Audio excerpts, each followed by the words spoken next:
আসসালামু আলাইকুম রহমতুল্লাহি ওয়া বারাকাতুহু। সম্মানিত দর্শক, জামাত এবং এনসিপি কি এই জাতীয় সংসদে তাদের যে সদস্য পদ রয়েছে সেখান থেকে তারা পদত্যাগ করবেন কিনা? পরিস্থিতি যেভাবে এগোচ্ছে এই সম্ভাবনা উড়িয়ে দেওয়া যায় না। তারা পদত্যাগ করতে পারেন। আজকের এই সময়টিতে এটি পিলে চমকানো খবর বটে।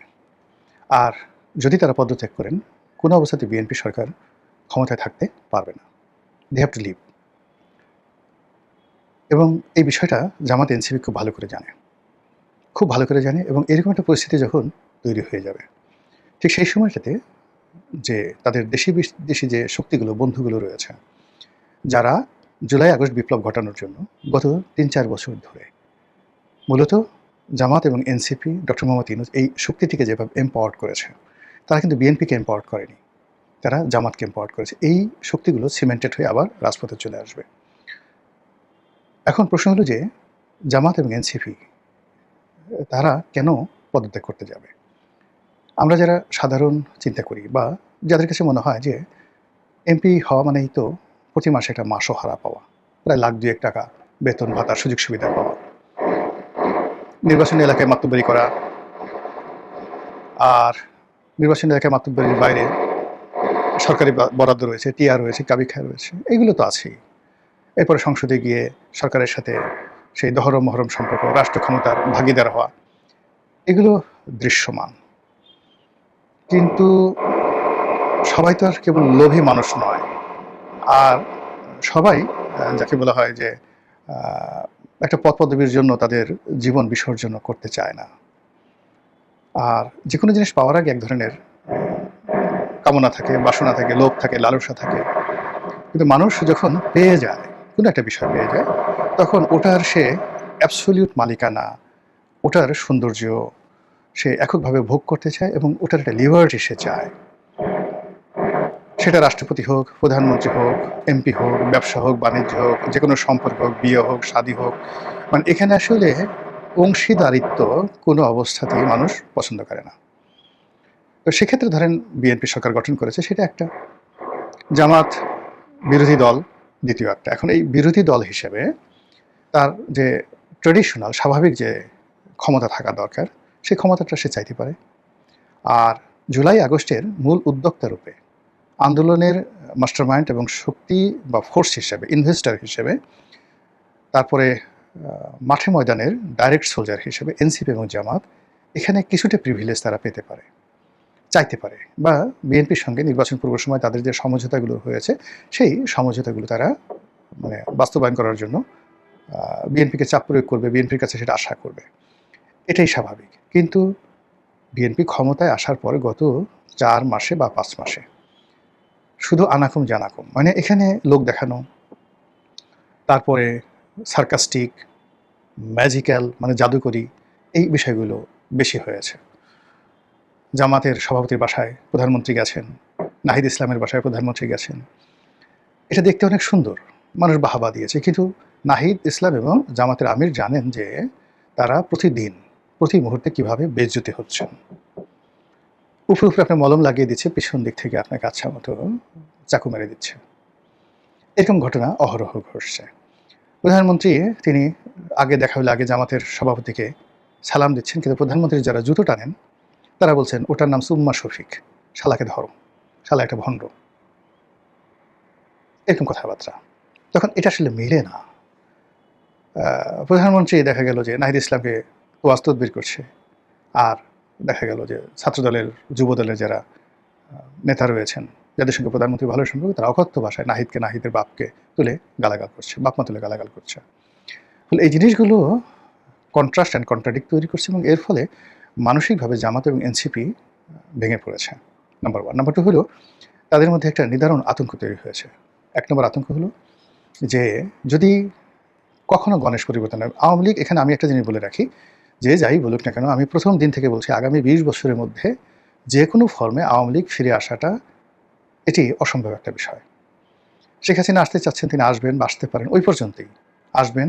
১ দিনে জমায়েত হবে, ২ দিন জমায়েত হবে, এরপর আপনি আর কাউকে খুঁজে পাবেন না, দেন তাকে জেলে যেতে হবে।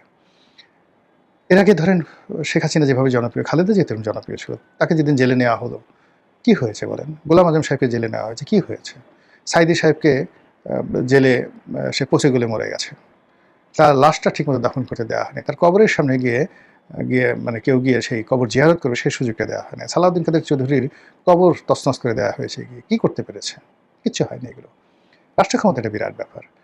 তো যেটা হবে সেটা হলো এই অন্তর্দ্বন্দ্ব অন্তর্কলহের কারণে তৃতীয় কোনো পক্ষ ক্ষমতায় চলে আসবে। সেটা মিশরের শিশির মতো হতে পারে, কিংবা পাকিস্তানের পারভেজ মোশাররফ হতে পারে, কিংবা আসিম মুনিরের মতো হতে পারে, কিংবা ধরুন এখন অপ্রত্যাশিতভাবে ইমরান খান চলে যাওয়ার পরে যেভাবে সেই নওয়াজ শরীফের ভাই শেহবাজ শরীফ এলেন এবং পাকিস্তান পিপলস পার্টির সমর্থন নিয়ে ক্ষমতা দখল করলেন, এটা মানে কোনো রাজনৈতিক ডিকশনারিতে পড়ে না। এই ক্ষেত্রে বাংলাদেশে ধরেন কোনো কারণে যদি এরকমভাবে একটা সরকার চলে আসে যে কমিউনিস্ট পার্টির নেতৃবৃন্দকে সরকার গঠন করতে বলা হলো, অথবা ধরুন সেই কমিউনিস্ট পার্টির বাইরে গিয়ে দেখা গেল যে অন্য যে কোনো একজন রাজনৈতিক ব্যক্তিত্ব, যে কোনো একজন রাজনৈতিক ব্যক্তি, ধরুন ডক্টর রেহমান সোবহান, হোসেন জিল্লুর রহমান, এখনও যে সমস্ত লোকজন আছে এরকম যারা সমাজে পিছন থেকে তৃতীয় পক্ষ চতুর্থ পক্ষ তাদেরকে শক্তি যোগালো, আর সামনে 20 থেকে 25 জন যে দেশের বরেণ্য ব্যক্তি তাদেরকে এনে একটা সরকার ফর্ম করা হলো।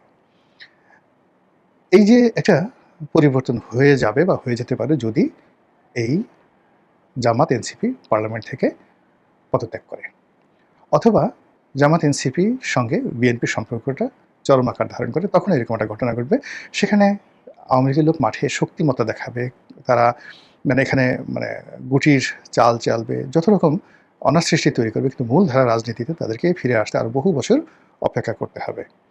তো যেটা বলছিলাম যে পরিস্থিতি কতটা ভয়াবহ, এবং জামাত এনসিপি অনেক যারা সাধারণ মানুষ তারা হয়তো বলতে পারেন যে না, এটা হবে না, এটা অসম্ভব ব্যাপার, এই পদ পাওয়া এতকাল পরে তারা পেয়েছে, এটিকে সহজে ছাড়া যায়?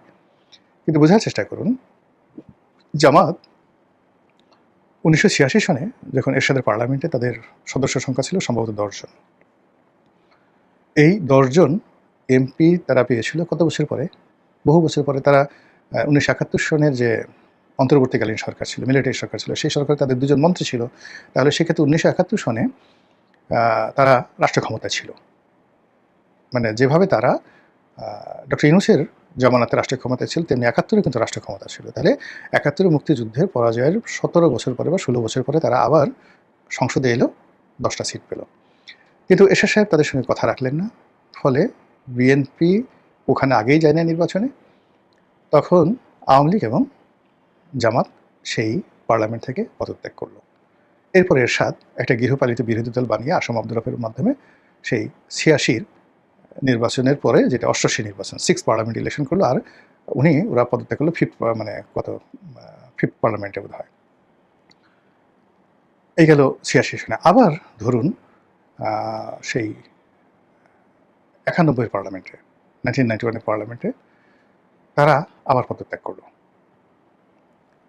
আওয়ামী লীগের সাথে মিলে তত্ত্বাবধায়ক সরকারের দাবিতে তারা আবার পদত্যাগ করলো। ফলে এই স্বাধীন বাংলাদেশে দুইবার পার্লামেন্ট থেকে পদত্যাগ করার যে নজির, এটা জামাতের আছে, এটা বিএনপির আছে। আর খুব ঘন ঘন ক্ষমতায় গিয়ে মানে ক্ষমতা হারানোর অভিজ্ঞতা বাংলাদেশের সবচেয়ে বেশি বিএনপির। বিএনপি জাস্টিস সাত্তারের সময়টাতে ক্ষমতা হারিয়েছে একবার, জিয়াউর রহমান সাহেবের মৃত্যুর পরে ক্ষমতা রশি নিয়ে টানাটানি এবং ক্ষমতা জিয়া পরিবারের বাইরে জাস্টিস সাত্তারের কাছে চলে গেছে, অর্থাৎ এটা প্রথম। তারপরে সাত্তার সাহেবের মাধ্যমে দলগতভাবে ক্ষমতায় গেছে, 96-তে ক্ষমতায় গেছে, তারপরে 2007 সনে ক্ষমতায় গেছে, এবং প্রতিবারই তারা ক্ষমতায় পেয়েছে অলৌকিকভাবে, আর ক্ষমতা তারা হারিয়েছে বিভিন্ন রকম জটিলতার কারণে। ফলে তারেক রহমান সাহেব যদি এই যে ক্ষমতা পেয়েছেন, তিনি ট্র্যাডিশনালি যেভাবে সাত্তার সাহেব ক্ষমতা পেয়েছেন, যেভাবে তার বাবা পেয়েছেন, যেভাবে 91-তে তার মা পেয়েছিলেন, যেভাবে অপ্রত্যাশিতভাবে 2001 সনে তারা ক্ষমতা পেয়েছিলেন, এইভাবেও ঠিক অপ্রত্যাশিতভাবে অনেকটা মানে ম্যাজিক্যালি এই বছর বিএনপি যে ক্ষমতা লাভ করেছে, বিশেষ করে তারেক রহমান সাহেব, তো সেটা যদি আবার সেই অতীতের মতো যেভাবে ক্ষমতায় পেয়েছে, আবার অতীতের মতো যদি সেই ক্ষমতাচ্যুত হয়, এটা অস্বাভাবিক কিছু না। এর কারণ হলো ঘুরে ফিরে শনি একই জায়গাতে আসে। আপনি দেখবেন যে আপনাকে একটা মশায় কামড় দিয়েছে, ধরেন আপনার একেবারে শরীরের যেই জায়গাটাতে মশা কামড় দিয়ে গেল আপনি দাঁড়িয়ে দিলেন, একটু পরে সে ঠিক ওই জায়গাতে এসে বসবে। মাছি দেখবেন ঘ্যান ঘ্যান ঘ্যান ঘ্যান করছে, আপনার নাকের উপর বসছে, মাথার চান্দির উপর বসছে, গালের উপরে বসছে, আর কপালে, এই কয়েকটা জায়গাতে সাধারণত মাছি বসে। আপনি তাড়িয়ে দিলেন, ঘুরে ঘুরে এসে ঠিক সেম জায়গাতেই এই বদমাশটা আবার বসবে। এমনি মানুষের জীবনে যে সফলতা ঘুরে ফিরে একইভাবে এক একজনের জীবনে সফলতা আসবে। কোনো মানুষ দেখবেন সে জন্মই হয়েছে তার রাজা হিসেবে, কোনো মানুষের জন্মই হয়েছে তার নাপিত হিসেবে, মেথর হিসেবে। তো এই যে জন্ম তার শুরুটা, কোনো মানুষ দেখবে যে খুব অল্প পরিশ্রমে আল্লাহ তাকে অনেক নিয়ামত দান করেন, কোনো মানুষ দেখবেন সারাদিন পরিশ্রম করে মাথার ঘাম পায়ে ফেলে হয় না, দিয়ে নুন আনতে পান্তা ফুরায়। কোনো মানুষ খুব ভালো মানুষ কিন্তু সমাজ তাকে খারাপ জানে, কোনো মানুষ খুব খারাপ মানুষ কিন্তু সমাজ তাকে ভালো জানে। এটা হয়। তো সেক্ষেত্রে হয় কি, প্রত্যেকটা মানুষের একটা ঠিকুজি থাকে, প্রত্যেকটা দলের একটা ঠিকুজি থাকে, প্রত্যেকটা দেশের একটা ঠিকুজি থাকে। বাংলাদেশের ভবিষ্যৎ কী হবে, মক্কা মদিনার ভবিষ্যৎ কী হবে, এটা গত ৮-১০ হাজার বছরে যেভাবে হয়েছে, সবচেয়ে ভালো যেভাবে হয়েছে আমরা সেরকম ভালো হতে পারবো, আর সবচেয়ে খারাপ যে অবস্থায় গেছে আমরা তো সেই রকমই হতে পারি, এর বাইরে যাবো না, ওটা আমাদের একটা ঠিকুজি। তদ্রূপ বিএনপির যে ভালো দিকগুলো, মানে তারা কখন ক্ষমতা আসে, কখন ভালো করে, কিভাবে ভালো করে, সেগুলো অতীতে যেভাবে করেছে এবারও একইভাবে হবে। আবার বিএনপির পতন অতীতে যেভাবে হয়েছে একইভাবে হবে। দেখেন জামাতের, আওয়ামী লীগের পতন শুরুটা যেভাবে হয়েছে পতনটা সেভাবে হয়েছে, এবং সেই আগস্ট মাসে ঘুরে ফিরে তাদের জীবনে এই দুর্ভোগ দুর্দশা আসতে থাকে। তো সেক্ষেত্রে জামাতের এই যে পদত্যাগ করা, মাঝপথে মানে আপনার সাথে বন্ধুত্ব একসাথে চললো, কথাবার্তা চললো, হঠাৎ করে তারা আপনার পেছন থেকে সরে পড়লো, এই ঘটনা তাদের জন্য ডাল ভাত। একসময় এর সাথে সাথে তাদের ভালো সম্পর্ক ছিল, তারা এরশাদকে ছেড়ে দিয়ে শেখ হাসিনার সঙ্গে তারা গেল, শেখ হাসিনাকে ছেড়ে দিয়ে তারা বেগম জিয়ার সাথে গেল 91 সনে, বেগম জিয়াকে ছেড়ে দিয়ে তারা আবার আওয়ামী লীগের সাথে গেল, আওয়ামী লীগকে ছেড়ে দিয়ে তারা আবার বিএনপির সাথে গেল, বিএনপির সাথে গিয়ে তারা আবার 111-এর মঈনুদ্দিন ফখরুদ্দিনের সাথে গেল, মঈনুদ্দিন ফখরুদ্দিনের পরে তারা আবার বিএনপির সাথে গেল, আবার বিএনপিকে ছেড়ে দিয়ে তারা ডক্টর মোহাম্মদ ইউনূসের সাথে গেল, আবার এখন ডক্টর মোহাম্মদ ইউনূস চলে যাওয়ার পরে তারা বিএনপির সঙ্গে যে সমঝোতা করেছে সেই সমঝোতা থেকে তারা বের হয়ে এসে আবার যদি তারা নতুন কোনো তৃতীয় পক্ষ, চতুর্থ পক্ষ, পঞ্চম পক্ষ, এমনকি আওয়ামী লীগের সঙ্গে তারা একত্র হয়, এমনকি ভারতের সাথে যদি তাদের বন্ধুত্ব হয়ে যায়, আমি তো আশ্চর্য হব না। এটাই তাদের ঠিকজি, এটাই তাদের ক্যারেক্টারিস্টিক্স। আর অন্যদিকে যদি এরকম একটা পরিবেশ পরিস্থিতি তৈরি হয়, পার্লামেন্ট ডিজলভ হয়ে যায়, সারা দেশ আবার উত্তাল হয়ে যায় এবং সরকার যদি বিব্রতকর অবস্থার মধ্যে পড়ে, এতে আমি আশ্চর্য হব না। এর কারণ হলো এই ঘটনা বিএনপি জীবন অতীতে বহুবার ঘটেছে। মহান আল্লাহ আমাদের সবাইকে হেদায়েত দান করুন এবং হেফাজত করুন। আসসালামু আলাইকুম ওয়া রাহমাতুল্লাহি ওয়া বারাকাতুহু।